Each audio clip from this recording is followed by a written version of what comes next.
is Caitlin Clark, ladies and Okay. gentlemen. Okay. I'm going to accept this award on behalf of her. It's a nice accessory for you in the meantime. Thank you very much. She's obviously not here right now. Rookie season, Caitlin Clark in her first eligible year wins an ESPY award for WNBA Player of the Year.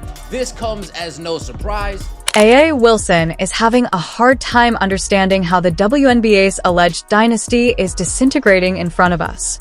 The player who used to dominate this league with pride and dominance is now forced to watch as Caitlin Clark takes over the spotlight that was once hers. Oh, what a wonderful day it is to wake up. And Caitlin Clark is the WNBA Player of the Year, awarded by the ESPYs. You know why? Because the god Caitlin Clark is the face of the league.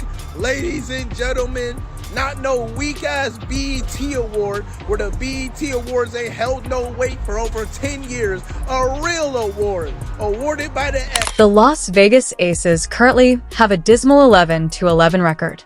A startling decline for a squad that appeared unbeatable as consecutive champions.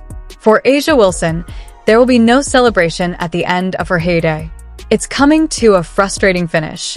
In the meantime, Caitlin Clark, the up-and-coming sensation who has already established herself as a legitimate superstar in just her second season, has formally assumed the role of the new face of women's basketball. Clark has officially won the ESPY for Best WNBA Player. The WNBA Player of the Year goes to Caitlin Clark. Congrats to CC for winning the ESPY. Well deserved. Would you guys like to know who she beat out? Would you guys like to know who lost to Caitlin Clark? This ain't no BET. All right. My bad. You know how y'all get. I can't even say no jokey jokes, man. Dang. Caitlin Clark officially won the ESPY.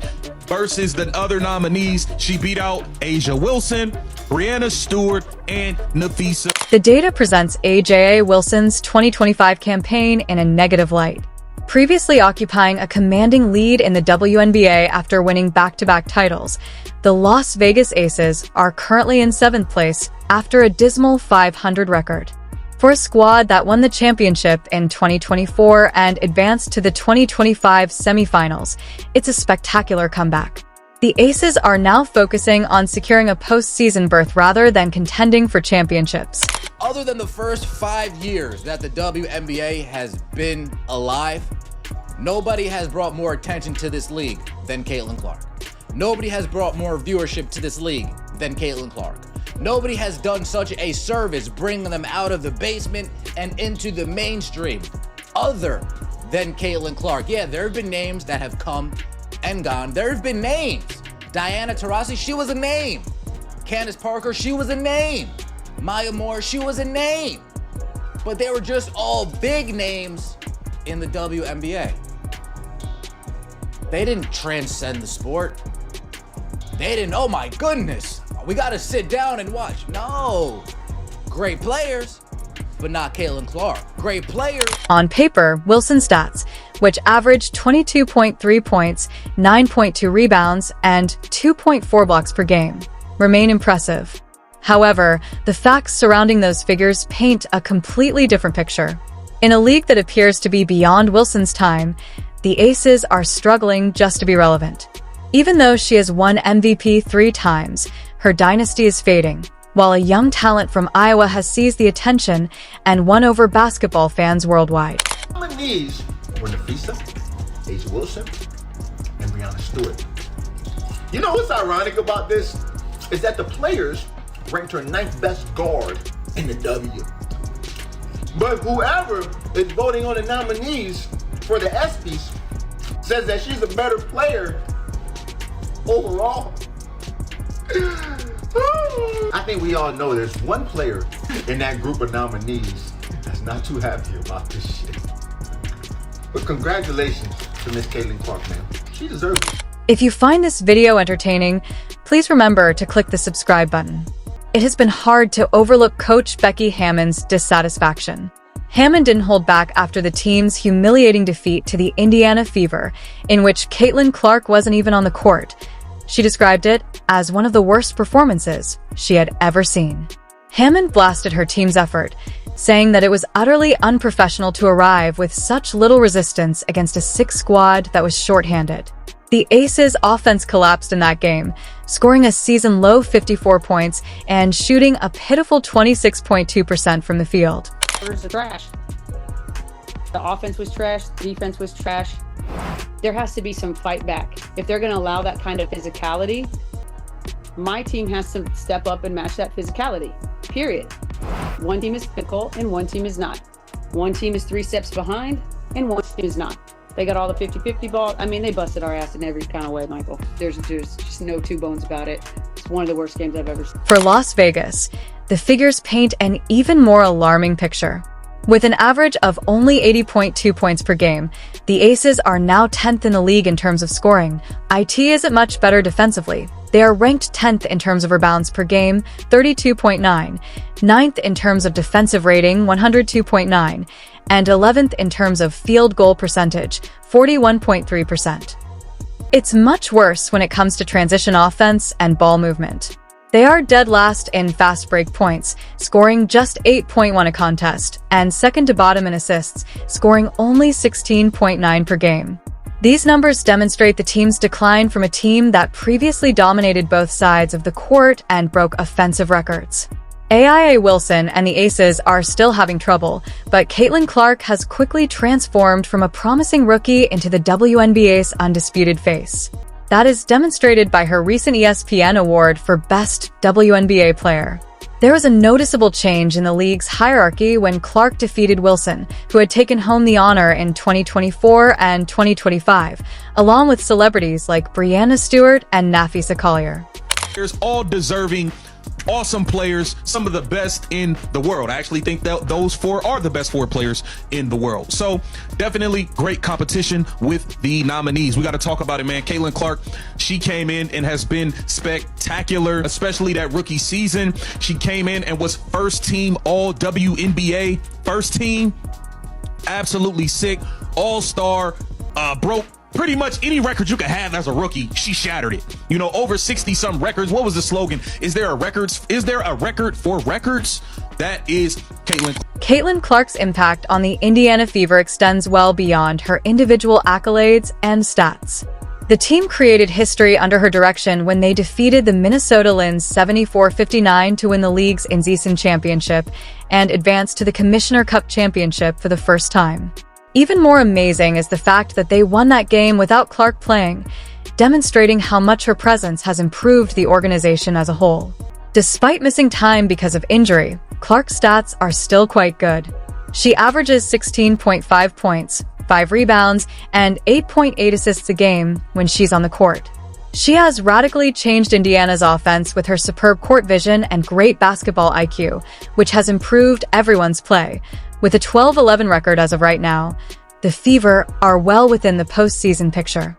A significant improvement for a squad that, prior to Clark's arrival, had missed the postseason for 8 years in a row. Oh, she ain't the face of the league. She ain't this. She ain't that. Her second year in the WNBA, man. Running the league. WNBA Player of the Year, goofies. What y'all gotta say? What excuses y'all want to write in the comments? Y'all want to talk about her shooting slump or how Kelsey and Aaliyah Boston are the better players on the team, or because she's white, or what you gonna talk about? Black people are cool that support her. What bullshit y'all want to talk about? Because you ain't taking this award away from the god Caitlin Clark. The most recent betting odds accurately reflect Caitlin Clark's meteoric ascent. She has continuously been in the forefront of the MVP discussion throughout the 2025 season, according to various sports bookies. Her chances have remained high despite her injury layoffs, and many pundits think she will still be in the running as long as she is healthy during the second half of the year. But this year's presidential contest may be the clearest example of a Ja Wilson's collapse. With odds that range from 275 to 700 depending on where you look, Nafisa Collier of the Minnesota Lynx has become the clear favorite. Wilson, who was formerly thought to be a lock for MVP talks and a 3-time winner, is now at Sun 8,000 on betting lines, utterly out of serious contention. Clark leads Wilson in the majority of MVP odds and expert projections despite missing a number of games this season. Her impact on the court extends beyond her stats. It has to do with how she has changed the league's culture and business. She has emerged as the sports spokesperson, attracting interest and igniting discussions that go well beyond the box score. Wilson keeps putting up impressive individual numbers, but it's evident that Clark's effect is more profound for voters and supporters, maintaining her lead in recognition and influence. For SB, but the girl been carrying the league on her back and doing it while she's wounded.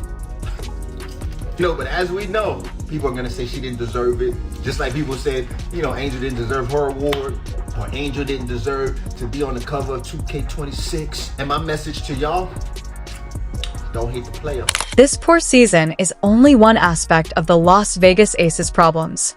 The championship harmony they once depended on has been destroyed by a series of dubious roster decisions.